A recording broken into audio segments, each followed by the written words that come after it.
Hello student, welcome to O2N Digital Education. Myself Amit Nagar, chemistry teacher.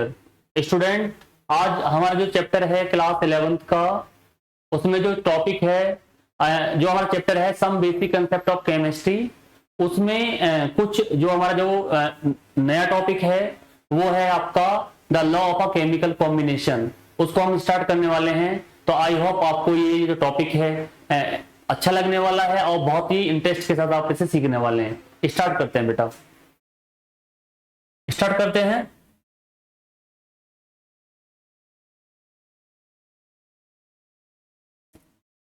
यहां देखें तो जो हमारा टॉपिक है आज का the law of a chemical combination, तो इसमें क्या रहा है, देखो यहाँ ये कह रहा है बेटा the chemistry is the study of a matters transformation from one form to another form. बिल्कुल, जो केमिस्ट्री है बेटा वो क्या है, एक क्या है, केमिस्ट्री हम किसकी स्टडी करते हैं, जिसमें कोई मैटर जो होता है वो ट्रांसफर हो जाता है one form to another form.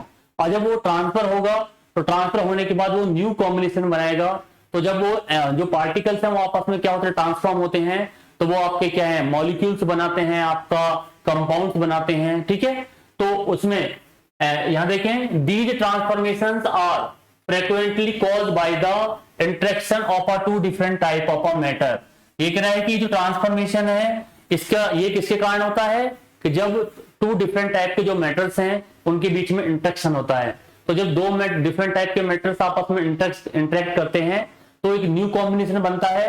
और जब न्यू कॉम्बिनेशन बनता है तो वो आपका क्या हो सकता है बेटा, जब आपके जो मैटर्स हैं, एटम्स हैं, एटम्स आपस में कंबाइंड होते हैं तो आपके क्या बनते हैं, मॉलिक्यूल्स बनते हैं। और ऐसी सिमिलरली अगर एलिमेंट्स आपस में कंबाइंड होते हैं तो वो आपके क्या बनाते हैं, कंपाउंड्स बनाते हैं। तो उसमें जब वो न्यू कॉम्बिनेशन बनता है तो उसमें मास भी चेंज होता है और एक एनर्जी भी आपस में क्या होती है, आपस में इंटरचेंज हो जाती है। क्लियर, आगे बढ़ते हैं। ये कह रहा है certain fundamental rules govern the combination of a different element to form compound. अब ये जो आपके मैटर्स हैं, जो आपके एटम्स हैं, वो आपस में क्या होते हैं, ट्रांसफॉर्म होते हैं। तो उनके लिए कुछ सर्टेन रूल्स हैं और उन रूल्स के बारे में यहाँ जो हम पढ़ने वाले हैं। तो ये जो हमारे जो बेसिक रूल्स हैं, इन्हीं रूल्स को बोला जाता है बेटा the law of a chemical combination. ये जो आपका कोई मैटर है वो जब आपस में क्या है, आपस में ट्रांसफॉर्म्ड होते हैं तो उसके लिए कुछ एक सर्टेन रूल्स होते हैं बेटा, और उस रूल्स को हम बोलते हैं आपका कौन सा, the law of a chemical combination. उनको बोला जाता है law of a chemical combination. Clear. अब यहां देखें बेटा, ये कह रहा है कि when a matters react combined with another matter in a chemical reaction. जब कोई मैटर्स है आपस में क्या होते करते हैं, वो रिएक्ट करते हैं और रिएक्ट करने के बाद वो कंबाइंड फॉर्म में आते हैं और कंबाइंड फॉर्म में आने के बाद वो डिफरेंट टाइप की फॉर्म बनाते हैं। ठीक है, तो उसमें एक स्पेशल टाइप की क्या होती है, एनर्जी क्या होती है, खर्च होती है। और एनर्जी क्या होती है, एनर्जी भी क्या होती है, आपस में क्या होती है, ट्रांसफर होती है। क्लियर, आगे देखें। It change it's form, property and characteristics. अब ये कह रहा है कि जब दो डिफरेंट टाइप के जो एटम्स हैं आपस में कंबाइंड होते हैं तो आपके मॉलिक्यूल्स बनाते हैं, तो उसमें उनकी जो प्रॉपर्टी है, प्रॉपर्टी भी चेंज होगी और उनकी कैरेक्टरिस्टिक भी क्या होगा, चेंज होगा। क्लियर, आगे आप करेंगे chemical reaction. The law of a chemical combination govern in the relationship between matter, energy and transformation. ये कह रहा है कि केमिकल रिएक्शन में जो हमारे लॉ है, law of a chemical combination, उनमें रिलेशन होता है। क्या रिलेशन होता है उनमें, उनमें एनर्जी और ट्रांसफॉर्मेशन, यानी कि जब वो एक न्यू कॉम्बिनेशन बनता है तो न्यू कॉम्बिनेशन में एनर्जी का भी ट्रांसफॉर्मेशन होता है और मास का भी क्या होता है, ट्रांसफॉर्मेशन होता है। क्लियर, आगे देखें। एक रहता chemical combination of element are governed by the 5 basic law of a chemical combination. यानी कि जो केमिकल कॉम्बिनेशन है इसमें हमारे कितने लॉ हैं बेटा, 5 बेसिक लॉ हैं। यानी कि जो हमारे law of a chemical combination है वो कितने टाइप के हैं, वो है हमारे 5। अगर कोई आपसे पूछे कि how many type of a law of a chemical combination, तो आप आंसर कर सकते हैं कि there are the 5 type of a law of a chemical combination. Okay, आगे बढ़ते हैं।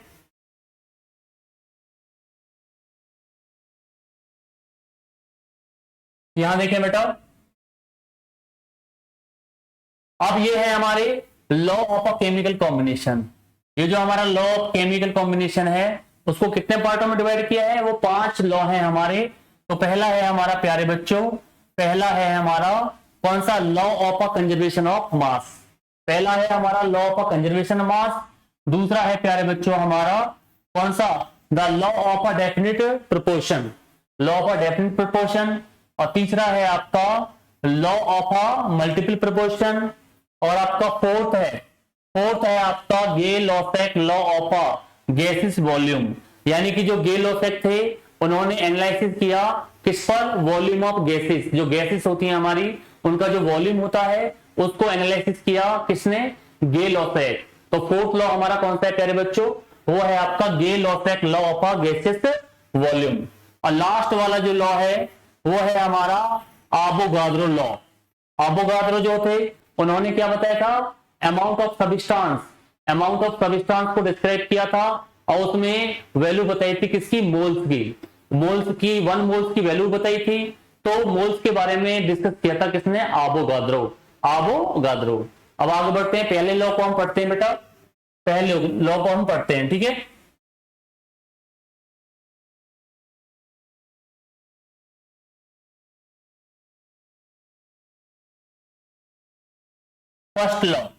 फर्स्ट लॉ है हमारा the law of a conservation of मास। अब ये जो लॉ है एक साइंटिस्ट है हमारे, कौन सा, एंटोनी लेवोइसर। यानी कि law of a conservation of मास, अगर कोई तुमसे पूछे कि हु गेव या who propose the law of a conservation of मास, तो वो साइंटिस्ट है हमारे एंटोनी लेवोइसर। एंटोनी जो लेवोइसर थे उन्होंने प्रपोज किया था इस लॉ को। अब इसके अकॉर्डिंग क्या है, यहां देखें कब किया था, इन 1789 में इस लॉ को प्रपोज किया था। और इस लॉ का कंसेप्ट क्या था, यहां देखें बेटा, इस लॉ का कंसेप्ट था mass can not be create और destroyed in a chemical reaction.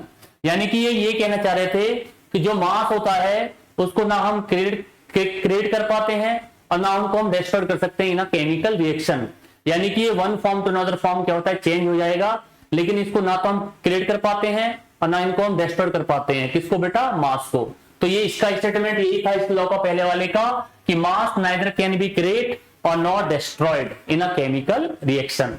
देखें, this law states that whenever mass undergo in a chemical or physical changes in enclosed system, the total mass of reacting matters is exactly equal to the total mass of a reactant product। ये कह रहा है कि ये कह रहा है कि when a matter undergoes, जब कोई मैटर्स है उसमें कोई फिजिकल चेंज या केमिकल चेंजेस होता है, तो उसमें जो मास है वो क्या होता है, कन्वर्ट हो जाएगा रिएक्टेंट टू प्रोडक्ट और प्रोडक्ट टू रिएक्टेंट। लेकिन उनका जो क्या है, जो नंबर है मास का, जो वैल्यू है वो दोनों तरफ क्या रहेगी, सेम रहेगी। अब इसको हम एक एग्जांपल से समझ लेते हैं। जैसे मैंने कोई एग्जांपल ले लिया, देखें मैंने ले लिया मीथेन है हमारा। अब एक सेकंड,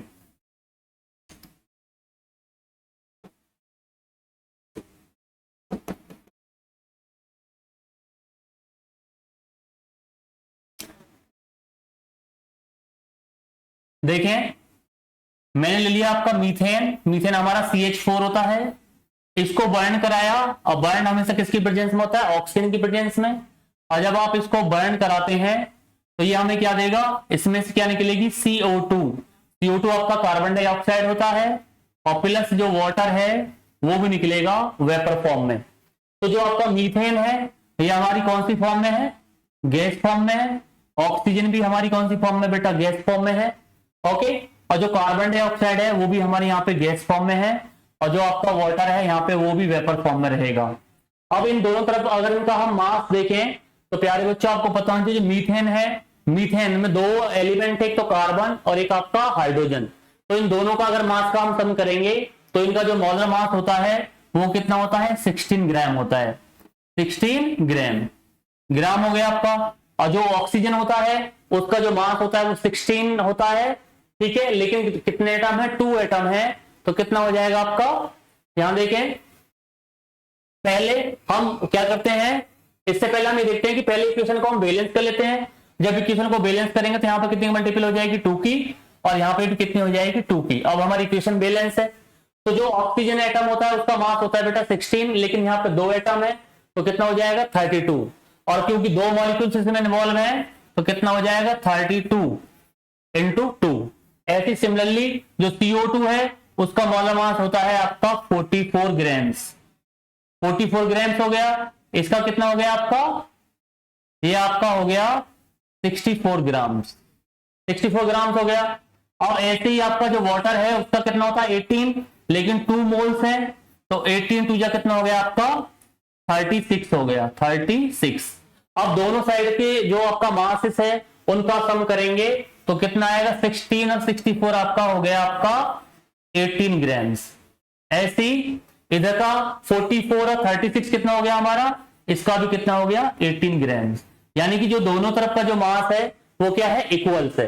तो प्यारे बच्चों आपको पता होना चाहिए कि जो मास होता है किसी भी केमिकल रिएक्शन में उसको ना तो हम क्रिएट कर पाते हैं और ना उसको हम डिस्ट्रॉय कर पाते हैं, बस ये कन्वर्ट होता है one form to another form. Clear. तो ये स्टेटमेंट था इसका law of conservation of mass, जो किसने दिया था एंटोनियो लवोइसर। उन्होंने ये बोला था कि ना तो मास को हम क्रिएट कर पाते हैं और ना मास को हम क्या कर पाते हैं डिस्ट्रॉय कर पाते हैं, बस इसको इन अ केमिकल रिएक्शन बस इसको कन्वर्ट कर पाते हैं one form to another form. Okay आगे बढ़ते हैं।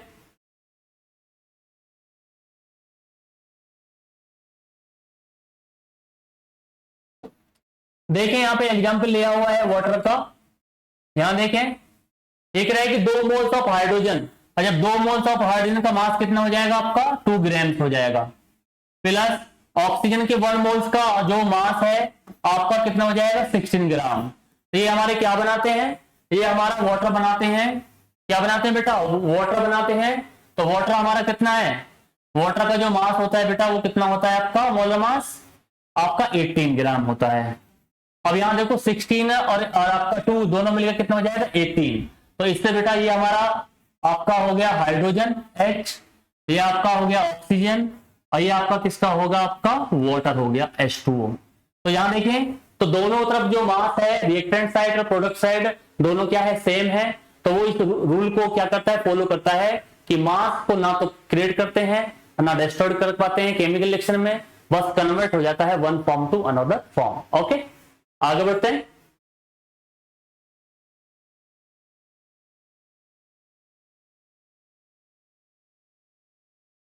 देखिए ऐसे दूसरा एग्जांपल दे रखा है यहां पर प्यारे बच्चों, तेरा हाइड्रोजन के 2s2 यानी कि 2 मोल्स है और नंबर ऑफ मोल्स कितने हैं 2, तो कितना हो गया मास 4 यूनिट्स। ऐसी ऑक्सीजन के 2 मॉलिक्यूल्स हैं तो मास कितना हो गया आपका 32। वाटर के बना रहे हैं 2s2 बना रहे हैं तो कितना हो गया 18 2 36। तो देखो यहां पर दोनों तरफ का जो मास है वो बराबर हो गया 32 और प्लस 4 कितना हो गया 36, और यहाँ पे H2O का भी मास कितना है 36। तो ये बताता है कि जो ये किसको फॉलो करता है the law of a conservation of mass. Clear. अब आगे बढ़ते हैं। दूसरा है हमारा law of definite proportion. Law of a definite proportion इसमें देखते हैं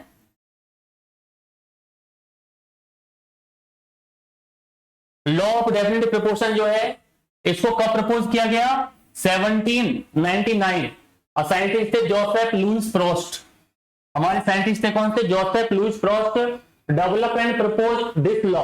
अब इसके अकॉर्डिंग क्या है यहां देखें बेटा, ये कह रहा था element are always present in definite proportion by the mass in a chemical reaction. यानी कि कोई केमिकल सब्सटेंस है उसमें जो एलिमेंट प्रेजेंट है उसका एक फिक्स डेफिनेट क्या होता है मास होता है। ठीक है, ना तो उसको हम क्रिएट कर सकते हैं और ना उसको हम क्या कहते हैं डिस्ट्रॉयड। यानी कि उसका जो रेशो है मास का रेशो वो ऑलवेज क्या रहेगा फिक्स रहेगा। ठीक है, चाहे वो किसी भी फॉर्म में है एलिमेंट, किसी भी एलिमेंट के साथ किसी भी फॉर्म में है, चाहे लिक्विड फॉर्म में है, चाहे आपका सॉलिड फॉर्म में है और चाहे आपका कौन सा वेपर फॉर्म में है। क्लियर। यहां देखिए एक रहे कि when a compound is break down, जब कोई कंपाउंड है वो ब्रेक डाउन होता है the mass of constant element remain same. उसके अंदर जो एलिमेंट प्रेजेंट है उनका जो मास है वो हमेशा क्या रहेगा ऑलवेज सेम रहेगा, यानी कि चेंज नहीं होगा। आगे देखें एक है according to the law of a constant proportion alternatively in a chemical compound the element are always present in definite mass proportion. एक है कि किसी भी केमिकल रिएक्शन में जो कंपाउंड के साथ एलिमेंट प्रेजेंट होते हैं उनका जो मास होता है मास हमेशा क्या होता है डेफिनेट होता है, ठीक है, उसकी जो कंपोजिशन है एलिमेंट की, जो मास की, वो कभी भी क्या नहीं होती, चेंज नहीं होती। इसलिए इस लॉ को हम क्या बोलते हैं बेटा, the law of a definite proportion, the law of a definite proportion. देखें इसको एग्जाम्पल से समझते हैं बेटा। यहां देखें, यहां देखें, अब ये आपका कोई कंपाउंड है कौन सा, NO, और ये आपका कौन सा NO2। यहां पर देखो N का जो मास है वो कितना है 14 और O का कितना है 16। ऐसी सिमिलरली जो NO2 है यहां पर इसका मास कितना है आपका 14 है, लेकिन O2 के कितने मॉलिक्यूल है 2, तो इस वजह से इसका जो मास हो गया वो कितना हो गया 32 हो गया। यानी कि मास जो एलिमेंट है उसमें उसका जो मास है वो बिल्कुल डेफिनेट है, उसकी प्रोपोर्शन डेफिनेट है, वो चेंज नहीं हो रही है। ऐसे यहां देखें N2O, ये होती है आपका नाइट्रस ऑक्साइड, इसको बेटा हम लाफिंग गैस ही बोलते हैं। कौन सी गैस बोलते हैं, laughing gas. N2O nitrous oxide होता है। तो यहां देखिए बेटा N2, नाइट्रोजन का जो एटॉमिक मास होता है वो कितना होता है 14 होता है, लेकिन दो एटम्स हैं तो मॉलिक्यूल्स हैं, तो क्या बनेगा आपका 28, और जो O है उसका कितना होता है 16। ऐसी सिमिलरली यहां देखिए N2O2 में, तो दो मॉलिक्यूल आपका N का है, दो किसका है ऑक्सीजन का, तो O का कितना हो गया आपका 14 टू जा 28 और आपका 16 टू जा कितना हो गया 32। तो यानी कि ये लॉ स्टेट करता है बेटा कि एलिमेंट जो है वो कंपाउंड, किसी भी कंपाउंड के साथ हो, किसी भी एलिमेंट के साथ कंबाइंड फॉर्म में हो, उसका जो मास रेशियो है वो ऑलवेज क्या होता है, डेफिनेट होता है, वो कभी भी क्या नहीं होता, चेंज नहीं होता है इन अ केमिकल रिएक्शन। ओके, यहां देखें, आगे बढ़ते हैं।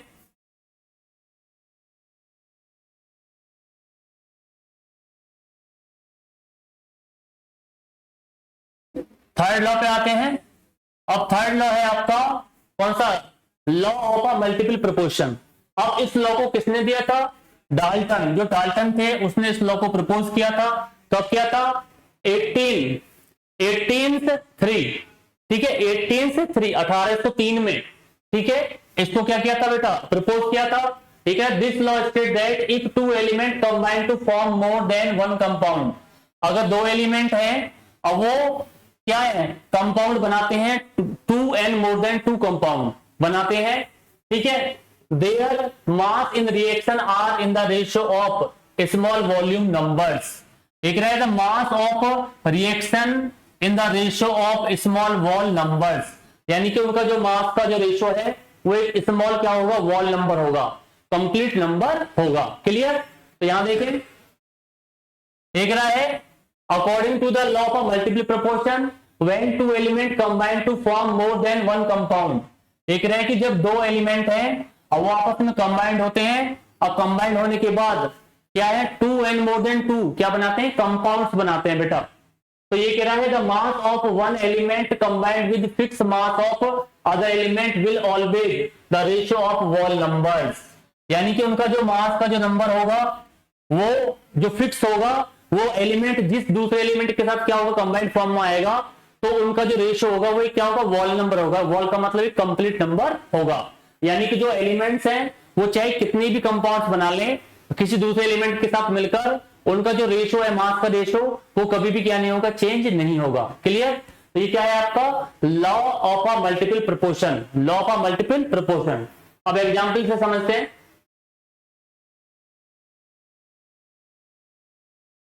यहां देखिए बेटा, देख रहे carbon and oxygen combine to form 2 distinct compound. अब कार्बन और ऑक्सीजन जब आपस में कंबाइंड फॉर्म में आते हैं तो दो डिफरेंट टाइप के क्या बनाते हैं, कंपाउंड्स बनाते हैं। यहां देखें, ये रहा एक तो आपका कार्बन C,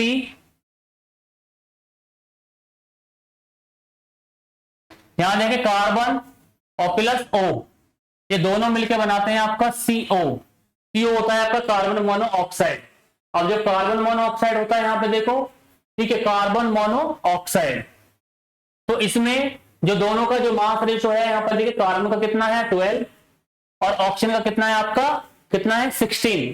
तो यहां पे ये हो गया आपका 12 ग्राम्स और ये हो गया आपका कितना 16 ग्राम्स।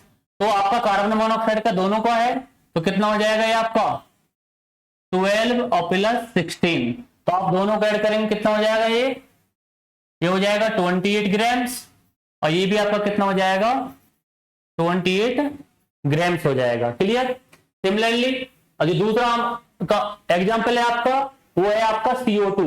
CO2 का मतलब कौन सा, कार्बन डाइऑक्साइड। अब कार्बन डाइऑक्साइड में यहां देखें कार्बन एक है और जो ऑक्सीजन एटम है वो कितने हैं आपके 2। अब जो 2 है तो यहां पे देखिए कॉम्बिनेशन जो बनेगा, अब यहां पे कार्बन के 2 एटम्स है, तो सॉरी कार्बन का 1 एटम्स और ऑक्सीजन के कितने 2 एटम्स। तो ये दो एटम्स से दो एटम्स के मिलने से, ऑक्सीजन के जब 2 एटम मिले हैं किससे, कार्बन से, तब बनाया आपका कौन सा, CO2। CO2 का मतलब बेटा कार्बन डाइऑक्साइड। तो यहां देखें, तो अब इनका यहां देखें, इसका जो कार्बन का जो मास है वो कितना है 12, और जो ऑक्सीजन होता है उनका कितना होता है 16। अगर दोनों को आप ऐड करेंगे तो कितना हो जाएगा 32। तो अब इधर अगर आप इनका मास निकालेंगे किसका, CO2 का, कार्बन डाइऑक्साइड का, तो कितना हो जाएगा आपका, कार्बन का कितना होता है 12 और प्लस ऑक्सीजन का कितना होता है 2 मॉलिक्यूल से तो 32। तो दोनों को ऐड करने के बाद कितना आएगा 44 आएगा, 44 ठीक है ग्राम्स। और आप इनको 16 और 16 प्लस 12 को ऐड करोगे तो कितना आ जाएगा आपका 44 ग्राम्स ही आएगा। क्लियर। तो यहां देखें, यहां पे कार्बन 2 तरह के कंपाउंड बना रहा है, तो 2 तरह के कंपाउंड बना है, लेकिन उनकी जो एलिमेंट्स हैं, उनकी जो कंपोजिशन है, उनका जो मास है वो कभी भी क्या नहीं हो रहा है, चेंज नहीं हो रहा है। तो ये लॉ क्या बताता है कि जब when two element combined and form 2 and more than 2 elements, तो उनका जो मास है वो हमेशा क्या रहता है, सेम रहता है, और एक वॉल नंबर रहता है, कंप्लीट नंबर, वो क्या नहीं होता है, चेंज नहीं होता है इन अ केमिकल रिएक्शन। तो यही है आपका कौन सा, the law of a multiple proportion, the law of a multiple proportion. Okay आगे बढ़ते हैं।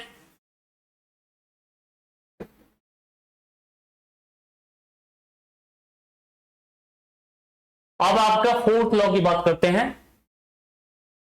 फोर्थ लॉ है, यहां देखें, Gay Lussac law of a gases volume.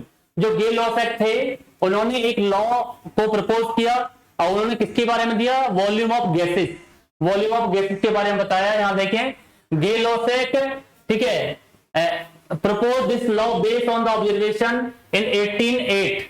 This law state, यहां देखें, when gases are produced or combined in a chemical reaction, they do so in a simple volume ratio provide all gases are the same temperature and pressure। ये कह रहा है कि जब कोई, ये कह रहा है कि when a gas are produced or combined in a chemical reaction, जब एक केमिकल रिएक्शन है उसमें गैस आपस में कंबाइंड फॉर्म में आती हैं, तो वो एक फिक्स रेशियो में आती हैं, एक किस पर, एक फिक्स टेम्परेचर और किस पर, प्रेशर पर। यानी कि उनका एक फिक्स रेशियो होता है।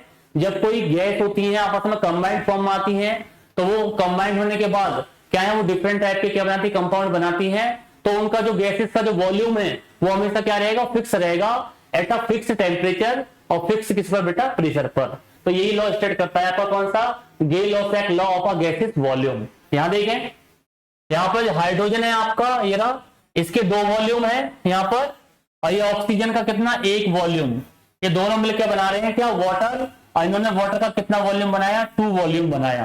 तो ये कह रहा है कि in the above example 2 volume of hydrogen combined with 1 volume of oxygen to form 2 volume of आपका H2O। यानी कि इसमें क्या कह रहा है कि 2 वॉल्यूम तो हमने लिए किसके, हाइड्रोजन गैस के यहां पर, और 2 वॉल्यूम लिए हमने किसके बेटा, आपके ऑक्सीजन गैस के, और दोनों आपस में कंबाइंड होने के बाद उन्होंने 2 वॉल्यूम बनाए किसके बेटा, वाटर के। क्लियर। तो ये है आपका, यहां देखिए बेटा दोबारा समझाता हूं मैं। ये कह रहा है कि in the above reaction 2 volume of hydrogen, यहां पे वॉल्यूम का हाइड्रोजन कितना है आपका 2 हो गया, और 1 वॉल्यूम ऑफ कौन सा, ऑक्सीजन है, ऑक्सीजन, और 1 वॉल्यूम हो गया आपका ऑक्सीजन का, और दोनों ने मिलकर बनाया कितना, 2 volume of H2O, 2 volume of H2O।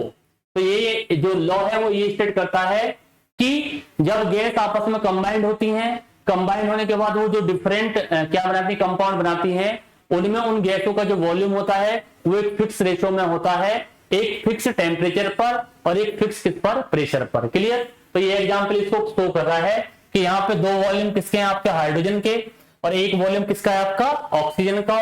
ये मिलकर बना रहे हैं आपका 2 वॉल्यूम ऑफ वाटर। वाटर के कितने वॉल्यूम बनाए हैं इसने, 2 वॉल्यूम्स बनाए हैं। ओके आगे बढ़ते हैं।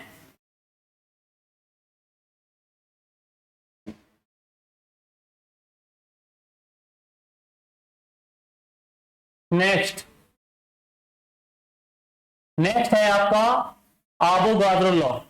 अब आवोगाद्रो क्या है, इन 18, ठीक है 18, ठीक है 11, Avogadro propose this law. According to this law देख रहे हैं, equal volume of all gases contain the equal number of molecules under the same condition of temperature and pressure. जो आवोगाद्रो थे उन्होंने बोला कि equal volume of all gases, यानी गैसों का जो इक्वल वॉल्यूम होता है बेटा, ठीक है गैसों का जो इक्वल वॉल्यूम होता है, the equal number of molecules, उनमें जो मॉलिक्यूल्स होते हैं उनके क्या, गैसों का जो वॉल्यूम होता है उनमें जो मॉलिक्यूल्स प्रेजेंट होते हैं उनके वॉल्यूम के क्या होता है, इक्वल होता है। और किस पर, एक किस पर, सेम टेम्परेचर पर और सेम प्रेशर पर। जो आवोगाद्रो कह रहे हैं वो ये कह रहे हैं कि ऑल गैसों का जो वॉल्यूम होता है क्या होता है, वो इक्वल होता है, उसमें जो मॉलिक्यूल्स क्या होते हैं, प्रेजेंट होते हैं एट अ सेम टेम्परेचर और सेम प्रेशर पर, ठीक है। अब यहां देखें, this mean that 2 litres of hydrogen gas, यहां देखिए इसका मतलब क्या है, 2 litre of hydrogen have the same number of molecules of a 2 litre of oxygen, ठीक है, the same temperature and same pressure, ठीक है। तो यहां कह रहा है कि भाई 2 लीटर आपका कौन सा है, हाइड्रोजन है, ठीक है, और उसमें सिमिलरली कितनी होगी, 2 लीटर क्या होगी आपकी, ऑक्सीजन होगी, ठीक है। और जब वो आपस में क्या आएंगे, कंबाइंड फॉर्म आएंगे, और किस पर, एक फिक्स टेम्परेचर पर और एक फिक्स किस पर, प्रेशर पर। यहां देखें ये दे रखा है हमें, अब ये दे रखा है कि 1 वॉल्यूम, एक वॉल्यूम है आपका किसका, क्लोरीन का, क्लियर, और एक वॉल्यूम आपका किसका है, हाइड्रोजन, उसका हाइड्रोजन का। तो ये मिलकर बनाते हैं क्या, 2 वॉल्यूम ऑफ क्या, HCl। HCl के कितने वॉल्यूम बनाए इन्होंने, 2 वॉल्यूम बनाए। देखो यहां पर Cl2 और ये आपका कौन सा, H2, ये हमारा हो गया H2 और ये हो गया हमारा Cl2। दोनों के क्या है, 1 वॉल्यूम है, और इन्होंने मिलकर 2 क्या बनाए, 2 HCl बनाए। या तो आप इनको ऐसे लिख दें, HCl हो गया हमारा, और प्लस HCl। तो इन दोनों को अगर आप ऐड करोगे, ऐड करने के बाद इसको आप ऐसे भी लिख सकते हैं, 2HCl, ओके। तो जो आवोगाद्रो थे उन्होंने बोला था कि कौन सा, द वॉल्यूम ऑफ गैसेस, जो गैसों का जो वॉल्यूम होता है उसमें जो मॉलिक्यूल प्रेजेंट होते हैं उनके वॉल्यूम के क्या होता है, बराबर इक्वल होता है एट अ सेम टेम्परेचर और सेम प्रेशर पर, ओके। आगे बढ़ते हैं।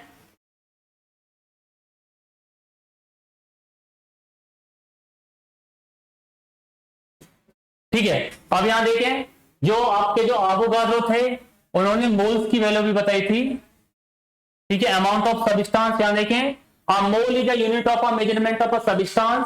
उन्होंने ये भी बताया था कि जो मोल्स होता है वो एक यूनिट होती है किसकी, अमाउंट ऑफ सब्सटेंस, यानी कि जो मोल्स होता है वो एक यूनिट है किसकी, मोल्स ऑफ किसकी, अमाउंट ऑफ सब्सटेंस, और उसकी जो वैल्यू है वो हमेशा क्या होती है, फिक्स होती है, और उसकी 1 मोल की वैल्यू, यानी कि 1 मोल इक्वल टू होता है 6.022 मल्टीपल 10 की पावर 23, यानी कि इन्होंने अमाउंट ऑफ सब्सटेंस की जो यूनिट्स होती है मोल्स, उसकी वैल्यू दी, उसकी वैल्यू कितनी होती है बेटा, 6.022 मल्टीपल 10 की पावर 23, और इसको हम आवोगाद्रो कांस्टेंट या आवोगाद्रो नंबर भी कहते हैं, ठीक है। This value are also known as Avogadro constant and Avogadro number, okay. तो प्यारे बच्चों, आई होप कि आपको ये जो क्लास है अच्छी लगी होगी। अगर आपको ये क्लास अच्छी लगी है तो चैनल को लाइक करें, सब्सक्राइब करें। फिर मिलते हैं फिर आपसे नेक्स्ट वीडियो के साथ, तब तक बाय बाय, थैंक यू।